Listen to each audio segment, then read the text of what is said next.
ഇന്ന് ഹോശേയ പ്രവചനത്തെക്കുറിച്ചാണ് നമ്മൾ അല്പസമയം ചിന്തിക്കുന്നത്.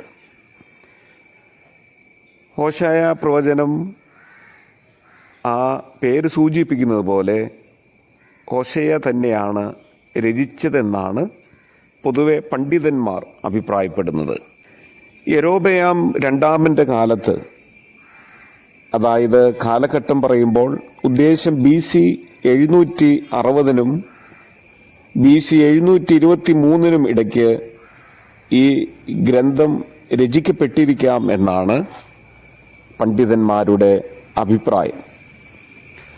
ഇസ്രായേലിൻ്റെ വടക്കൻ രാജ്യത്തിലെ അവസാനത്തെ തലമുറയുടെ പ്രവാചകൻ യൊരോബെയാം രണ്ടാമൻ്റെ കാലം മുതൽ അവസാനത്തെ രാജാവായ ഹോശേയയുടെ കാലം വരെ കപടദേവന്മാരെ ആരാധിക്കുന്ന